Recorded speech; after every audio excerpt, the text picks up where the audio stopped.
कभी कभी अंदर से फट जाता है कोट की जेब का अस्तर, तो छुपकर अस्तर के बिल में जा बैठते हैं कुछ चिल्लर। ये पंक्ति है कवित्री अनामिका द्वारा रचित कविता देश प्रेम की। हेलो बच्चों, मैं हूँ आपकी हिंदी टीचर और मेरे क्लास में आप सभी बच्चों का हार्दिक स्वागत है। तो आज मैं आप लोगों के समक्ष कवित्री अनामिका द्वारा रचित देश प्रेम कविता के सारांश को लेकर उपस्थित हूँ। तो सारांश के वीडियो के बाद मैं देश प्रेम कविता के उद्देश्य को लेकर आपके समक्ष उपस्थित रहूंगी। तो जो बच्चे मेरे चैनल पर नए हैं वे चैनल को सब्सक्राइब करना ना भूलें, ताकि हर नई वीडियो का नोटिफिकेशन उन्हें समय समय पर मिल सके। तो चलिए आज का यह विषय आरंभ करती हूँ। देश प्रेम अनामिका सारांश।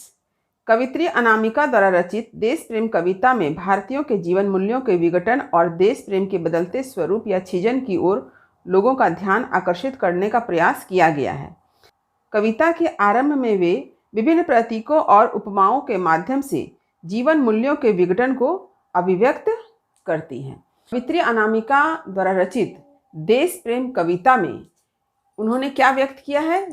बदलते हुए समय में, बदलते हुए परिवेश में जीवन मूल्यों का विघटन और इसके साथ ही साथ देश प्रेम की भावना किस तरह से दिन प्रतिदिन क्षीण होती जा रही है, इसकी अभिव्यक्ति उन्होंने इस कविता में की है।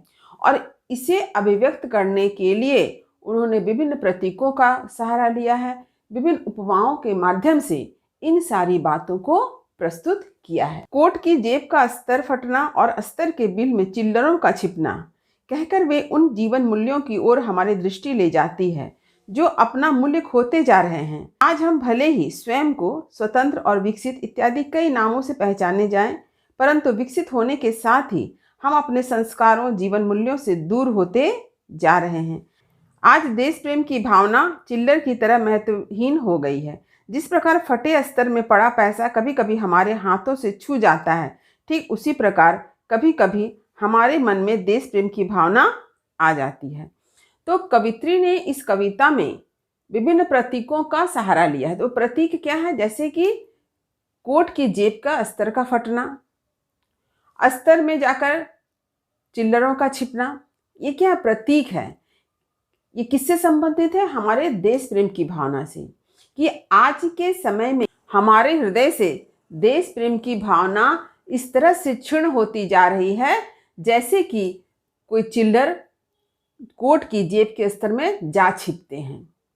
यानी आज हमारे हृदय में देश प्रेम की भावना भरी हुई नहीं है, ये हमारे हृदय के किसी कोने में छिप गई है। जिस तरह से चिल्लर कोट की जेब के किसी कोने में छिपा हुआ, जैसे अस्तर फट गया कोट की जेब से और वहां जाके चिल्लर यानी कुछ खुजरा पैसे कहते हैं ना हम लोग, तो वो कुछ पैसे जो हैं वहां जाकर छिप गए हैं जो हमें पता नहीं है। लेकिन अचानक क्या होता है, हमारे हाथ की उंगली कभी पॉकेट में जब जाती है तो अचानक वो चिल्लरों को छू जाती है, तब लगता है यहाँ तो चिल्लर छिपे हुए हैं। ठीक इसी तरह से हमारे हृदय में भी देश प्रेम की भावना किसी कोने में जाकर छिप गई है, जो किसी विशेष समय पर अभिव्यक्त होती है, वो बाहर निकलती है। इसे भी कवित्री ने बताया है इस कविता में कि कवित्री के हृदय में ये देश प्रेम की भावना कब जगी? 26 जनवरी के दिन, जब उन्होंने राष्ट्रगान सुना। तो कवित्री यह बताना चाहती है कि आज के इस बदलते समय में हमारे हृदय से देश प्रेम की भावना जिस तरह से क्षीण होती जा रही है, ये क्या बताती है? हम अपने संस्कारों को भूलते चले जा रहे हैं, जीवन मूल्यों का विघटन होता जा रहा है, यानी हम संस्कारहीन होते जा रहे हैं। ये सारी बातें कवित्री ने यहाँ बताना चाहा है।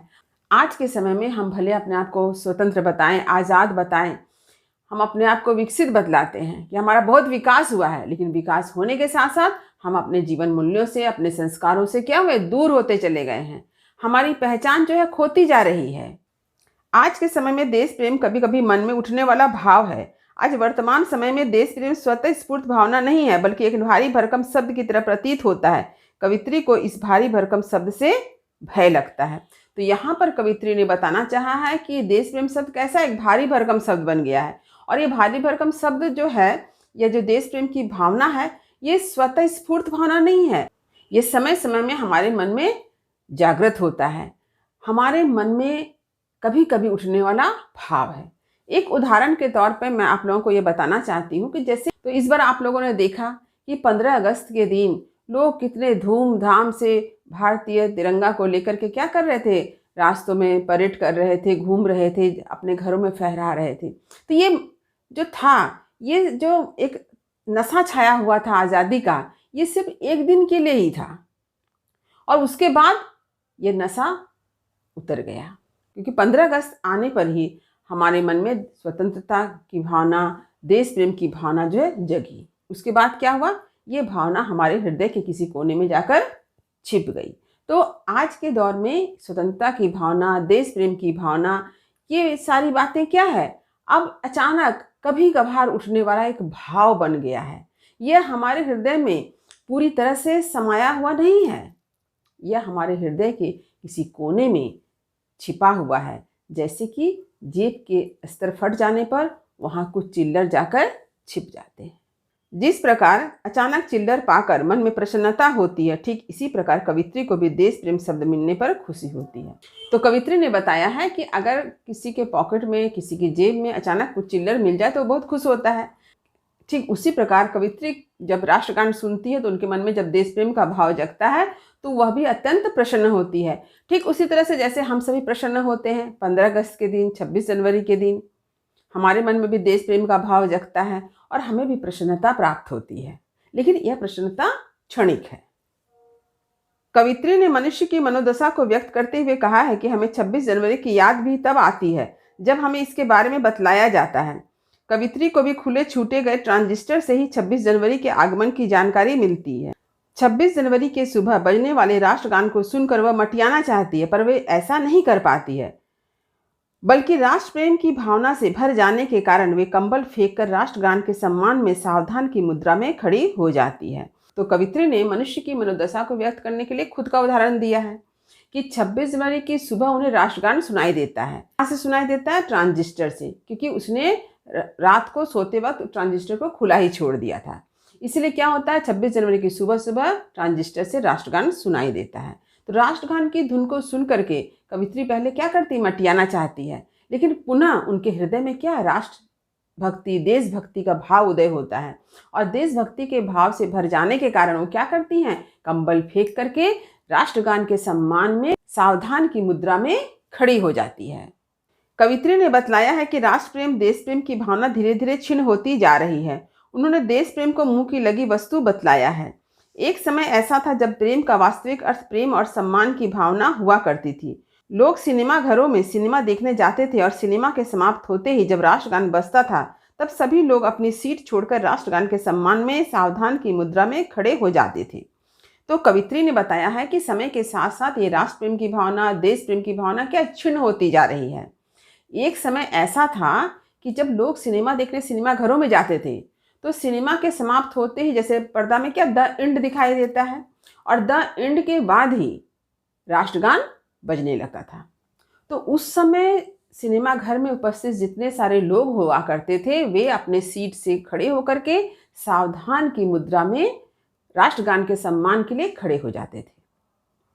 तो एक समय ऐसी बात थी कि हर सिनेमा घर में सिनेमा समाप्त होते ही राष्ट्रगान की धुन बजने लगती थी और राष्ट्रगान के सम्मान में सभी लोग अपने सीट छोड़कर खड़े हो जाते थे। तो एक समय ऐसी स्थिति थी, लेकिन आज समय बदल गया है। अब ये देशभक्ति की भावना, राष्ट्र प्रेम की भावना, देश प्रेम की भावना धीरे धीरे मनुष्य के हृदय से कम होती जा रही है, क्षीण होती जा रही है, समाप्त होती जा रही है। हेलेन मुकरी जैसे कलाकारों के माध्यम से उन्होंने भारतीयता को दर्शाया है। उस समय के कैबरे और हास्य व्यंग में शालीनता दिखाई देती थी, नग्नता नहीं। आज वर्तमान समय में सिनेमा में अश्लीलता, नग्नता ही दिखाई जाती है। तो कवित्री ने यहाँ पर भारतीय सिनेमा के कुछ कलाकारों का नाम उल्लेख किया है, जैसे हेलेन मुकरी। तो हेलेन के माध्यम से उन्होंने ये बतलाना चाहा है कि पहले जो सिनेमा में कैबरे डांस दिखाया जाता था उसमें जरा भी अश्लीलता नहीं होती थी, जरा भी नग्नता नहीं होती थी, बड़ी शालीनता के साथ उस नृत्य को प्रस्तुत किया जाता था। मुकरी का जो हास्य व्यंग होता था, ये सारी बातें बड़ी ही शालीनता से प्रस्तुत की जाती है। लेकिन आज के समय में जो सिनेमा दिखाए जाते हैं पर्दे पर, उस सिनेमा में अश्लीलता और नग्नता ही ज़्यादा दिखाई जाती है। सिनेमा के पर्दे पर द एंड का टिमकना और अंत में राष्ट्रगान होना सभ्यता संस्कृति को दर्शाता है, हमारे राष्ट्र प्रेम को अभिव्यक्त करता है, जिसका अभाव वर्तमान समय में हो गया है। जीवन के हर क्षेत्र में हमारा पतन हो गया है। एक समय ऐसा था जब सभी राष्ट्र प्रेम में डूबे रहा करते थे, हमारे भीतर राष्ट्र के प्रति उमंग थी, परंतु आज वह धीरे धीरे मर रही है। मर रही मतलब समाप्त होती जा रही है। कवित्री ने यहाँ पर इस सत्य को उजागर किया है कि वर्तमान समय में हम सभी के हृदय से देश प्रेम की भावना धीरे धीरे करके समाप्त हो रही है। आज प्रत्येक व्यक्ति उपभोक्तावादी संस्कृति का अनुकरण कर रहा है और नैतिकता व्यर्थ की बात हो गई है। अत्यंत दुख की बात है कि वर्तमान समय में देश के प्रति प्रेम मोबाइल के रिंगटोन तक सीमित रह गया है। तो कवित्री ने यह बताना चाहा है कि हम सभी मनुष्य वर्तमान समय में उपभोक्तावादी संस्कृति का अनुकरण कर रहे हैं। उपभोक्तावादी संस्कृति के पीछे हम लोग दौड़ रहे हैं। तो इस अंधी दौड़ में हमारा नैतिक पतन हो गया है। हमें नैतिकता की बातें बेकार लगती है और देश प्रेम की भावना कहाँ आकर सीमित हो गई है? रिंगटोन में। किसके रिंगटोन में? मोबाइल के रिंगटोन में। लोग अपने देश प्रेम की भावना को अभिव्यक्त करने के लिए क्या करते हैं? मोबाइल के रिंगटोन में राष्ट्रगान की धुन सेट कर देते हैं।